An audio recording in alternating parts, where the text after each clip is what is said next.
let's go to Christine Jardine. Yeah, let us do exactly that. Liberal Democrat for Edinburgh West and spokesman on women and equalities, Christine Jardine, joins us now. Christine, good morning. Marvellous to see you. What is your party's policy on gender recognition certificates? Should it become easier for people who are transitioning from one gender to another to obtain those certificates? Well, you know, this is a debate which I think, unfortunately, has got mired in toxic, unreasonable arguments. People making arguments from both sides that have got, have forgotten what gender recognition certificates, what the issue is about, that we've got vulnerable people who we should be protecting. And my party's policy has always been that we should think about the individuals, we should be looking after people, we should be protecting them, and that we shouldn't be making them targets or getting involved in some sort of ludicrous, toxic debate which helps nobody. So I think the best way of putting it as we go into the general election is that we want to find a sensible way forward that reassures people with genuine concerns but protects those in the transgender community who have had, quite frankly, a terrible time over the past 2 years. Do you mind if I repeat the question? Is it your party's policy to make it easier for people to get gender recognition certificates? It's my party's policy to have a sound, reasonable, evidence-based policy going forward. Now, we saw from the Cash Review that she identified that there had not been a sufficient protection, that we weren't giving young people the care and the protection that we should be doing. Now, what we want to do is take the positives from the Cash report, move forward, look at how we do that, how we overcome those problems, how we protect vulnerable people, and that we, for everybody in society. And that's why I think to bring this debate back, to try and make this debate in the general election, yes, it's an important issue, but you know what? We're not going to help anybody if we don't focus on the economy. We're not going to help anybody if we don't focus on Christine, providing more GPs and more dentists. So I really think, and I think I have answered your question, our policy is to move forward, to find, to take the recommendations of the Cash report, to look at where she said there were weaknesses and to find a strong way forward.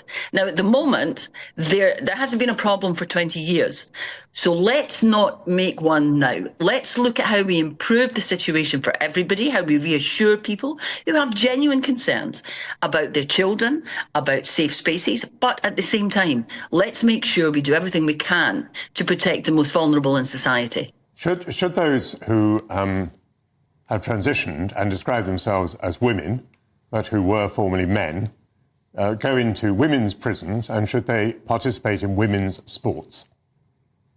I think the sports is an issue for sports authorities. I wouldn't interfere in that. There are many problems there, and that is something that I think we do have to leave to sports authorities to make the decision about what is best in their sport. What about in terms of prisons, we shouldn't be putting violent people in prisons with women. We shouldn't be putting people who are convicted of sex offences, regardless of their gender, in with women who might be vulnerable. And I think that's what we have to do. We have to look at the whole picture. If they call themselves women, where will you put them? When you say if they call themselves women, we're not talking about people who call themselves women. We are looking at people who have transitioned and who are legally women. Now, that's a different situation.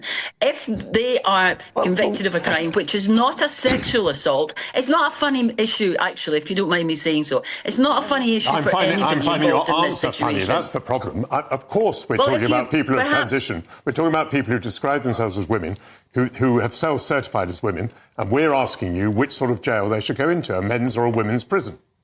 And what I am saying is that if someone has transitioned and is legally a woman, then they can, as long as they haven't committed violent or sexual offences against women, and they are not a danger to anyone, then they could go into women. But if anyone, regardless of the gender, regardless of self-certifying or whatever, if anyone is a danger to women, they should not be in a women's prison. But by what you're saying then is you're basically saying that a man who's a biological man can be placed in a women's prison if... No, I'm not. Well, no, it sounds not. like it. I'm not. Well, I'm just trying to interpret it. So you're not saying that. You're saying that a man... No, that's what you're trying... No, I'm not saying that. And I would never say that a biological man should be in a women's prison. That's nonsense.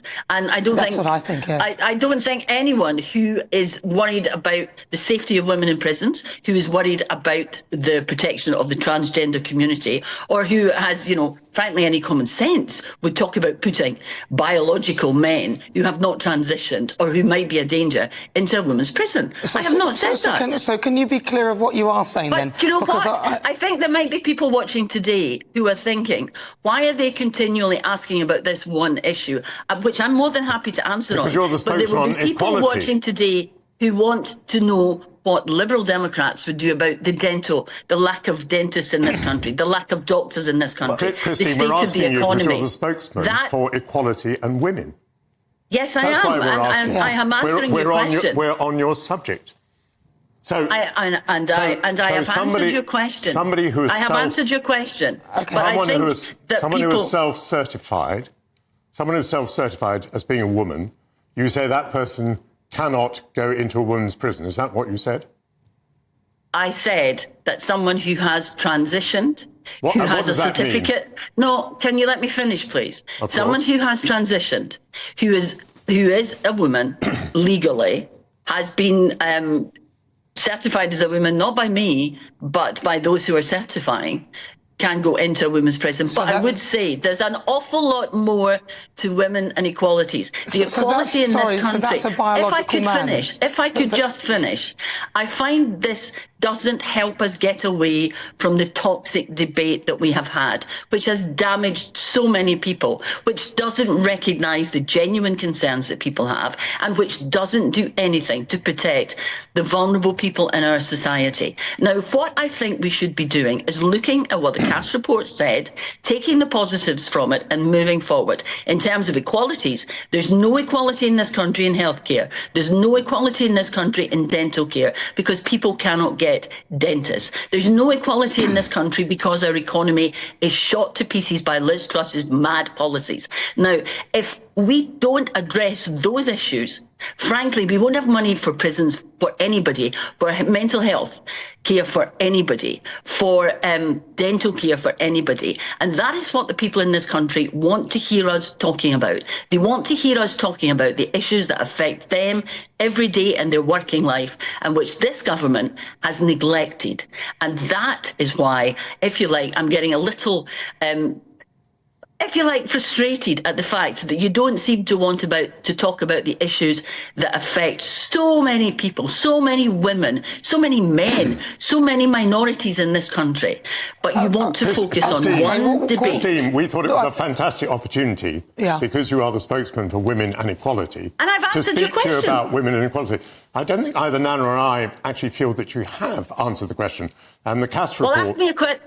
I feel that I have. I feel that I have said 3 times that we need to take the Cass report and the positive things it said. We need to recognise that it said that we were not providing sufficient care for young people, that we were not protecting vulnerable people. We need to recognise that. We need to take its recommendations. We need to set up the centres that it calls for. We need to detoxify the debate. We need to get... In the report, she says that the debate has become so toxic that medical practitioners don't want to put their heads above the parapet. How sad is that? Now, that's what we need to address. That's what we need to do. Now, to be honest, I think I'm answering your question. The Cass report does not tell us how people should be recognised by a government as whether they've changed gender or not. What stages are needed for that gender change to be recognised? Cass report does not tell us that because that is a political matter.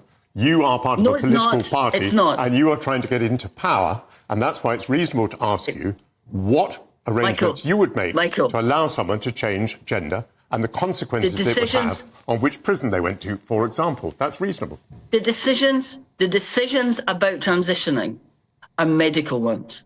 and they are for medical practitioners, and they're for medical practitioners to make the decisions about. They are not for politicians to be interfering in. And part of the problem with this debate is that people have interfered in it, and people have made ideological and political decisions about people's health, and that is wrong. But Christine, politicians need to let the medical not right. practitioners make the decisions. Okay, well, let me people ask you need that. to let the medical How practitioners many medical make the practitioners? decisions. Christine, how many medical practitioners? A single doctor, as has been suggested by some in the Labour Party, or a panel of doctors? These are political decisions, how those judgments are made. What's your view on that? How many doctors should be involved in making that decision? That is something for politicians to listen to what medical practitioners says. And it goes back to the Cass report. Well, having listened to it, what's your decision? If I could answer, please. In the Cass report, she said it had become so toxic that medical practitioners didn't want to put their heads above the parapet. Now, that is where the problem comes. And the people who have made it toxic are the ones who need to think about the damage that has done.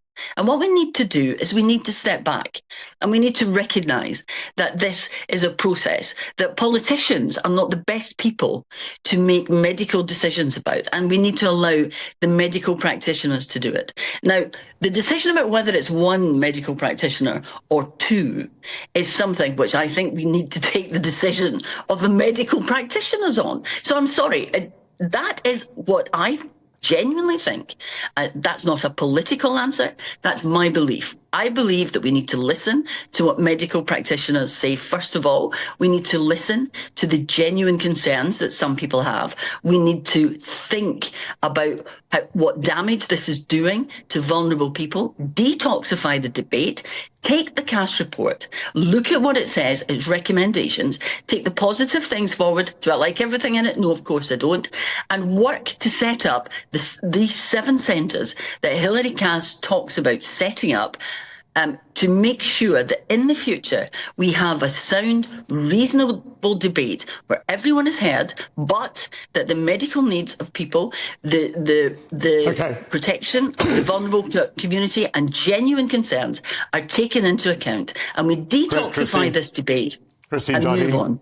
thank you very much indeed for joining us. Thank you. You're welcome.